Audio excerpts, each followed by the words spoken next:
दुनियादारी is presented by My Bill Book. Paper billing की झंझट से पाएं छुटकारा। माई बिल बुक ऐप से जीएसटी बिल बनाएं और शेयर करें, स्टॉक मैनेज करें और पार्टी से लेन देन का पूरा हिसाब भी रखें। आज ही डाउनलोड करें my bill book app play store से बिल्कुल फ्री में।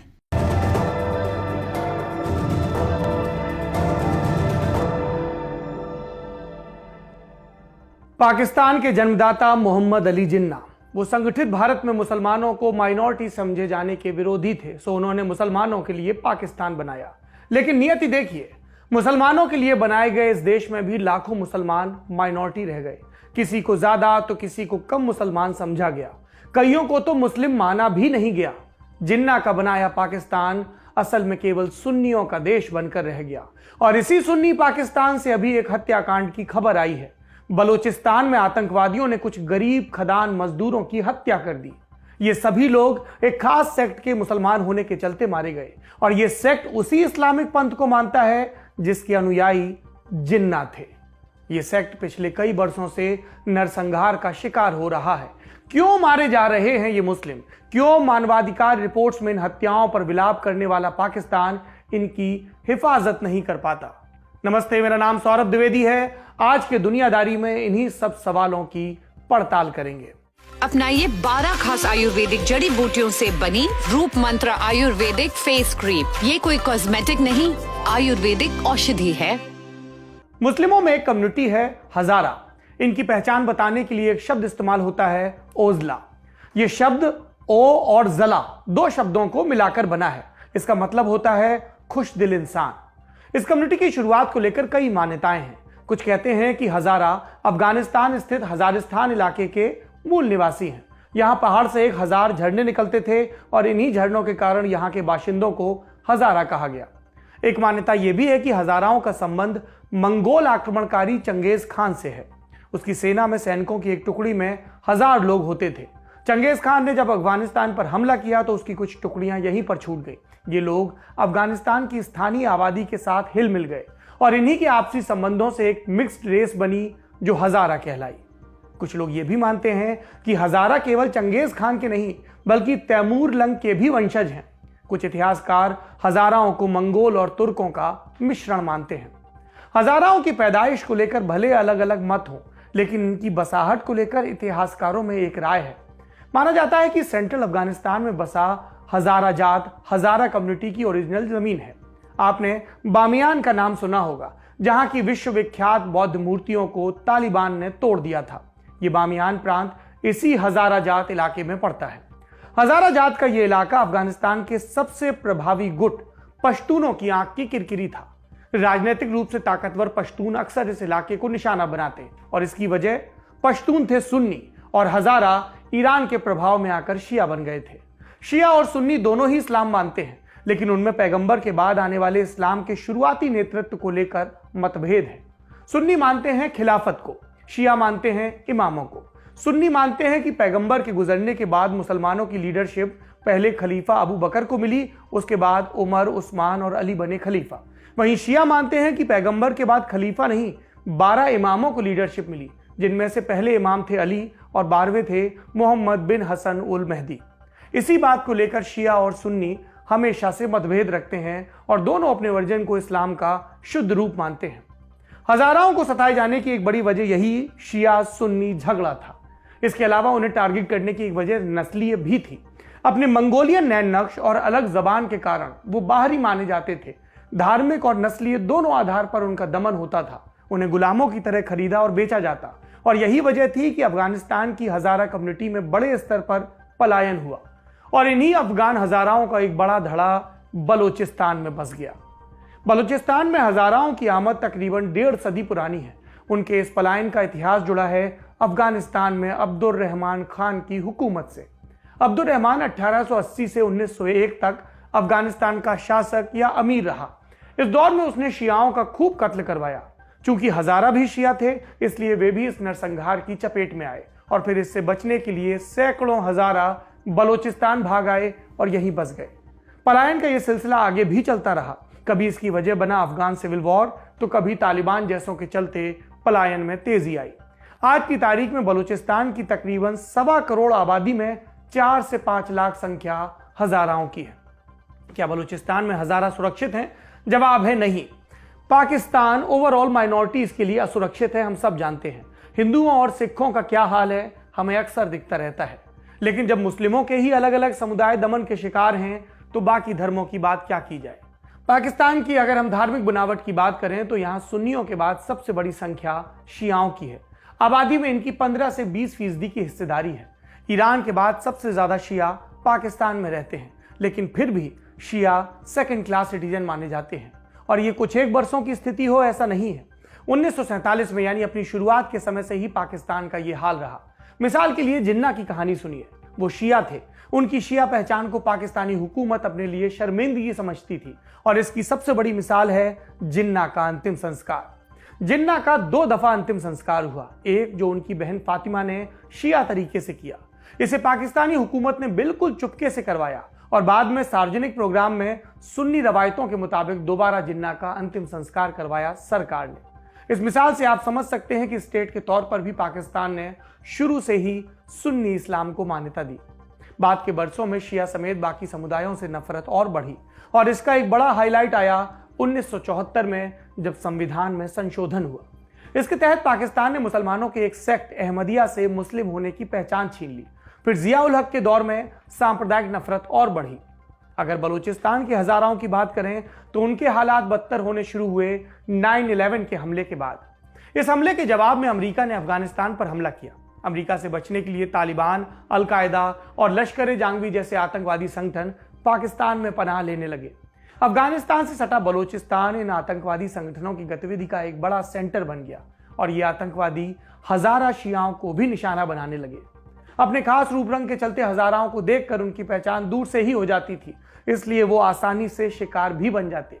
कभी उनकी मस्जिद में बम फटता, कभी उनके क्रिकेट खेलते बच्चों पर गोलियां चलती, कभी तीर्थ यात्रा को जा रहे हजारा बसों से घसीट कर मार दिए जाते। स्कूल जाते बच्चों तक को नहीं बख्शा जाता। दुकान, मकान, गली, बाजार, कॉलेज, हजारा कहीं भी सुरक्षित नहीं थे। पिछले 20 वर्षों में हजारा कम्युनिटी के 2000 से ज्यादा लोग पाकिस्तान में सांप्रदायिक हिंसा का शिकार हुए हैं।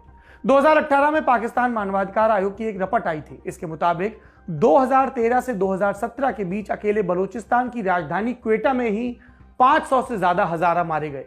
आशंका है कि असली कैजुअलिटी इससे काफी ज्यादा हो सकती है। कोई ताज्जुब नहीं कि हजारा समुदाय को सबसे सताई हुई कौमों में गिना जाता है। अब बात यह कि इन सब का जिक्र आज क्यों? इसलिए कि 3 जनवरी 2021 को बलूचिस्तान से एक और हत्याकांड की खबर आई। यहां राजधानी क्वेटा से करीब 48 किलोमीटर दूर एक कोयले की खदान है। 3 जनवरी की सुबह यहां कुछ हथियारबंद लोगों ने हमला किया। हमलावरों ने कुछ मजदूरों को अगवा किया, फिर उनकी आंख पर पट्टी बांधी और हाथ पीठ के पीछे रस्सियों से बांध दिए। फिर इन हमलावर इन मजदूरों को घसीटते हुए पास के पहाड़ी पर ले गए। वहां लाइन में खड़ा करके इन मजदूरों को गोली मार दी गई और फिर गर्दन काट दी गई। इस घटना में कम से कम 11 लोग मारे गए हैं। ये सभी हजारा थे। खबरों के मुताबिक हमलावरों ने खदान मजदूरों में से हजाराओं को अलग छांटा। खास मंगोलियन फीचर्स के कारण हमलावरों के लिए हजाराओं की शिनाख्त आसान भी थी। और इसके बाद आई जिम्मेदारी की बारी। ये बर्बर काम किया आतंकवादियों के संगठन इस्लामिक स्टेट ने। अब वहां पर पॉलिटिकल टर्मोइल क्या हो रहा है इस घटना के बाद? प्रधानमंत्री इमरान खान इस हत्याकांड की निंदा कर रहे हैं। एक ट्वीट में इस हमले को कायराना आतंकवादी हमला बताया। यह भी कहा कि उन्होंने स्थानीय सुरक्षा बलों को निर्देश दिया है कि किसी भी कीमत पर हमलावरों को जल्द से जल्द पकड़ा जाए। इमरान खान दुखी दिख रहे हैं। क्या इसका मतलब यह है कि हजाराओं के साथ हो रहे अन्याय में पाकिस्तानी स्टेट की कोई गलती नहीं? आप सोचिए, अगर एक देश में लंबे समय से कोई समुदाय मारा जा रहा है और सरकार इसे रोकने के लिए कुछ नहीं कर रही तो इसका क्या मतलब है? या तो वो असहाय और अक्षम है या फिर उनकी कोशिशें ईमानदार नहीं है। बलूचिस्तान के चप्पे चप्पे पर पाकिस्तान की आर्मी तैनात है। हर गली हर सड़क पर उनकी नजर है। बावजूद इसके अगर आतंकवादी टारगेटेड किलिंग्स करते हैं तो इसका क्या मतलब निकाला जाए? बलूचिस्तान में हजाराओं पर होने वाले ज्यादातर हमले लश्कर-ए-जंगी नाम का आतंकवादी संगठन करता रहा है। पाकिस्तान इसे एक आतंकवादी संगठन मानता है। इसका मुखिया मलिक इशाक 2015 में मारा भी गया था, लेकिन उससे पहले 2012 में इसी मलिक इशाक की जेल से जब रिहाई हुई तो उस पर गुलाब की पंखुड़ियां भी बरसाई गई थी। लश्कर-ए-जंगी आधिकारिक तौर पर अब भी बैन है, लेकिन पाकिस्तान की कुछ राइट विंग पार्टियां खुलेआम उसे सपोर्ट करती हैं। आरोप है कि पाकिस्तान की सेना भी इस संगठन को मदद देती है। और पाकिस्तान में आतंकवादियों के साथ कैसा सलूक होता है, ये जानने के लिए हमें बलूचिस्तान और लश्कर झांगवी की ज़रूरत नहीं है। ज़की उर रहमान लखवी से लेके अजहर मसूद तक कैसे पलक पावड़े बिछाए जाते हैं, दुनिया देखती है। अब वापस आते हैं मुद्दे पर। बलूचिस्तान के चप्पे चप्पे में मौजूद होकर भी पाक आर्मी हजाराओं पर होने वाले हमलों को क्यों नहीं रोकती? हमलों के दोषी क्यों कभी नहीं पकड़े जाते? क्या बिना सिस्टम की मदद के हमलावर इतने निडर होकर अपनी कार्रवाई कर सकते हैं? और यही पाकिस्तानी आर्मी जब बलूचिस्तानियों के खिलाफ कोवर्ट ऑपरेशन चलाती है तो 100% कामयाब होती है, लेकिन हजाराओं पर हमले नहीं रोक पाती। ऐसा नहीं कि पाकिस्तान में सिर्फ हजाराओं को जान का खतरा है। बलूचिस्तान के हजारा घेटोज में रहने को मजबूर हैं। उनके साथ सिस्टमेटिक भेदभाव भी होता है। यूनिवर्सिटी दाखिला नहीं देती, अस्पताल, स्कूल, नौकरियों में पक्षपात होता है। 2018 में पाकिस्तान के चीफ जस्टिस साकिब निसार ने इस मामले पर स्वतः संज्ञान भी लिया था। तब उन्होंने ये मुद्दा उठाते हुए सवाल किया था कि क्या हजारा पाकिस्तान की नागरिक नहीं है, लेकिन चीफ जस्टिस के संज्ञान के बावजूद उनकी स्थिति में कोई सुधार नहीं आया। और ये सुधार महामारी के दौरान भी नहीं दिखा। कोरोना के टाइम भी ये भेदभाव वाली मानसिकता, इन्होंने हजाराओं को टारगेट किया। उन्हें कोरोना फैलाने का कसूरवार ठहराया गया। सरकार ने हजारा बहुल आबादी वाले 2 इलाकों हजारा टाउन और मरियाबाद को पूरी तरह सील कर दिया। स्वास्थ्य सुविधाएं नहीं दी। हजाराओं की बसाहट वाले इलाकों में सरकारी अधिकारी पांव तक नहीं रखते थे। पब्लिक सर्वेंट्स को जो वहां के थे हजारा समुदाय के जबरन छुट्टी पर भेजा गया। सोशल मीडिया पर लोग कोरोना को शिया वायरस भी लिख रहे थे।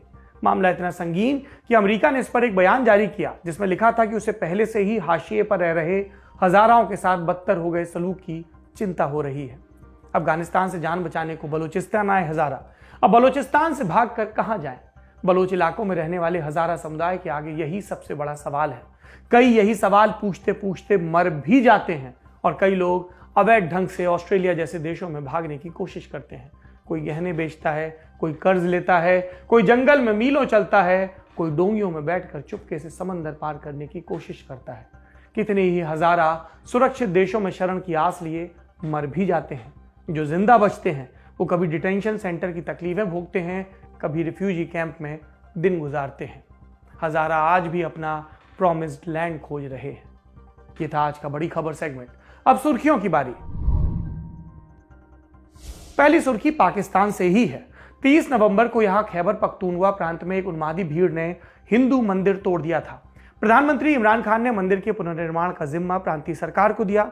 इमरान की ही तहरीके इंसाफ पार्टी यहां सत्ता में है। इसके सूचना मंत्री कामरान बंगश ने कहा कि सरकार के फंड से मंदिर का दोबारा निर्माण होगा। साथ ही हमले में अगल बगल के जिन घरों को नुकसान पहुंचा वो भी बनवाए जाएंगे। मंदिर को अतिरिक्त सुरक्षा दी जाएगी। मंदिर पर हुए हमले में पुलिस ने अब तक कई दर्जन लोगों को पकड़ा है, जिसमें स्थानीय मौलवी भी शामिल है जो काफी समय से लोगों को भड़का रहा था। दूसरी सुर्खी ब्रिटेन से है। यहां लंदन की एक अदालत ने जूलियन असांजे के प्रत्यर्पण पर फैसला सुनाया। कोर्ट ने कहा कि असांज को केस चलाने के लिए अमेरिका को सुपुर्द नहीं किया जाएगा। असांज विकीलीक्स के फाउंडर हैं। उन पर अमेरिका से जुड़े कई गोपनीय दस्तावेजों को चुराकर लीक करने का आरोप है। अगर असांज पर यूएस में केस चलता तो उन्हें 175 साल तक की जेल हो सकती थी। अनुमान है कि अमेरिका लंदन कोर्ट के इस ताजा फैसले के खिलाफ अपील करेगा। ऐसा हुआ तो इस केस का आखिरी निर्णय ब्रिटिश सुप्रीम कोर्ट करेगी। तीसरी सुर्खी अमेरिका से। यहां डोनाल्ड ट्रंप की एक सीक्रेट बातचीत लीक हुई। इसमें ट्रंप जॉर्जिया के सेक्रेटरी ऑफ स्टेट ब्रैड रॉफेन्सबर्गर से बात कर रहे हैं। ट्रंप कह रहे हैं कि ब्रैड किस तरह से 11,780 वोट खोज कर लाएं ताकि बाइडेन की जीत पलटी जा सके।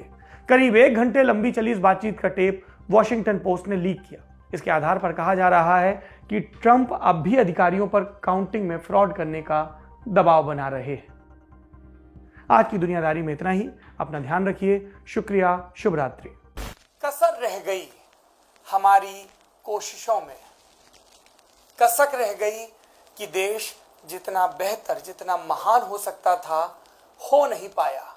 और एक कसम रह गई कि देश का जो कर्ज है उसे थोड़ा बहुत तो उतारना है। भावुकता का लबादा ओढ़कर बोलता तो यूं बोलता, लेकिन बात सीधी है तो सच्चे ढंग से आप तक कही जानी है।